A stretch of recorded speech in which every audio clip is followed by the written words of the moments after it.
Zdravo, poslušalke in poslušalci, bralke in bralci večera. To je dnevno informativni podcast Večer zjutraj. Veseli smo, da ste v naši družbi. Danes je sreda, 3. december 2025. Moje ime je Miha Dajčman. Katere teme izpostavljamo tokrat? Analizirali smo, kako uspešna oziroma neuspešna je Golobova vlada pri izvedbi koalicijske pogodbe. Upor pacientov v Rogaški Slatini. NK Maribor s težavami proti medijski selekciji. Naročite se na podcast, da boste obveščeni ob izdaji naslednje epizode. Vse skozi smo z vami na večer.com. Analizirali smo, kako uspešna oziroma neuspešna je Golobova vlada pri izvedbi koalicijske pogodbe. Največ premikov je na področju zdravstva. Večerova poglobljena analiza koalicijske pogodbe, ki so jo prvaki treh strank podpisali po zmagi levo-sredinskega bloka na zadnjih volitvah, kaže, da je vlada pod vodstvom Roberta Goloba v iztekajočem se mandatu večinoma svojih obljub uresničila, delno izpolnila ali pa so projekti v izvajanju. Najobsežnejše premike je koalicija dosegla na področju zdravstva, kjer želi s poostrenim uvajanjem majhnih sprememb doseči končen cilj. Praviloma vsaka koalicijska pogodba vsebuje splošne smernice delovanja vsakokratne oblasti. Med največje vladne dosežke spadajo potrjena pokojninska reforma, zagon največjega stanovanjskega cikla, prenova plačnega sistema v javnem sektorju, uveljavitev mehanizma dolgotrajne oskrbe, premiki na področju šolstva. Vlada je med drugim zaspala pri napovedi davčne reforme, saj se je odpovedala načrtovanemu davku na premoženje, prav tako ni uvedla progresivne obdavčitve obveznega zdravstvenega zavarovanja. Projekt JEK2 poteka premalo transparentno, v vodo je padel tudi referendum o novi jedrski elektrarni. Parlamentarne volitve bodo v Sloveniji v drugi polovici marca 2026. V vseh anketah javnega mnenja vodi največja opozicijska stranka SDS. Pred Gibanjem Svoboda v novem sklicu državnega zbora se obeta več strank kot doslej. Analizo koalicijske pogodbe je pripravil Matej Grošelj. V tisku danes objavljamo tretji del analize. Obsežen tekst pa lahko v celoti na enem mestu preberete na večer.com.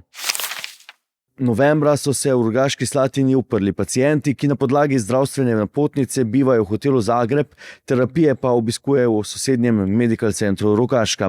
Premajhna jedilnica, prepoved vstopa v večjo jedilnico, preskromna izbira menijev. Ena od sogovornic se je na lastne stroške preselila v drug hotel, a je zaradi tega skoraj ostala brez terapij. Želodčni bolniki ne morejo jesti dunajskega zrezka, zato so meniji skrbno izbrani, odgovarjajo v hotelu.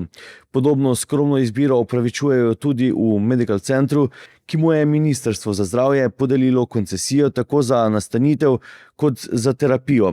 Da razlik med samoplačniki in gosti, ki bivajo preko napotnice ZZZS, ne sme biti, pa pravijo v ZZZS. Zgodbo spremlja Rozmari Petek. Gremo še k nogometu, a tokrat k bolj sproščeni vesti. Pred zadnjim krogom jesenskega dela prve lige sta se v mariborski dvorani Lukna pomerili ekipi medijske selekcije in članov strokovnega štaba ter zaposlenih v NK Maribor. Toliko boja, zanosa, pa tudi prekrškov, kot jih je bilo na tradicionalni tekmi, vijoličasti v tej sezoni še niso pokazali. Medijska ekipa je prvič nadela svoje drese, rdeče-bele barve so predstavljale mesto Maribor, s ponosom so na hrbtu nosili napis Prva sila. Predstavniki NK Maribor so bili zagrizeni že pred obračunom, saj so po klavrnem začetku nove sezone želeli vsaj skalp, ki jim veliko pomeni, kar smo v preteklosti v Lukni že večkrat spoznali, predvsem takrat, ko je NK Maribor padel pod močjo prve sile. Močno zasedbo so imeli vijoličasti, igrali so s tremi nogometaši z izkušnjami iz Lige prvakov, kapetanom Markosom Tavaresom, Jasminom Hadanovićem in Blažem Vrhovcem. Moč so dokazali tudi Feđa Dudić, trener Maribora, Adnan Jahić, Dudićev pomočnik, Lazar Savić, videoanalitik in dvometraš Jasmin Trnovac, kondicijski trener, ki mu je sodnik spregledal marsikateri prekršek. Bržkone niso pričakovali tako dobrega odpora pomlajene medijske selekcije, ki jo je kot selektor vodil Simon Šparavec z RTV Slovenija. V 18. minuti je zadel Tavares, v drugem polčasu po uigrani akciji s prekinitve po podaji Dudića Jahić, Gostje so izenačili po golih Jana Lukača z Pop TV-ja in Arene Sport in Marka Cirmana z Vala 202. V izdihljajih tekme pa sta zadela Milan Vulović, kondicijski trener Maribora, in za 3-3 znova Lukač. Sodniki in vijoličasti so predlagali konec in remi, medijska selekcija pa je želela slaviti in je zahtevala penale. Takrat pa so vijoličasti v gol postavili Handanovića in končalo se je 7-6. Sledilo je druženje, na katerem sta bili obe strani enotni. Želita si uspešnejši NK Maribor. To je bil Večer zjutraj 3. decembra 2025. Z vami sem bil Miha Dajčman.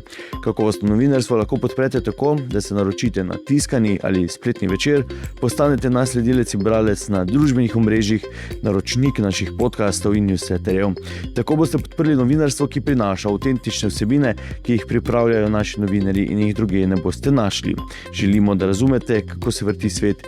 Želimo vam odsteti vpogled v čas in prostor, v katerem živimo. Veseli bomo vaših komentarjev, pobud in kritik na različnih kanalih. Se beremo in slišimo.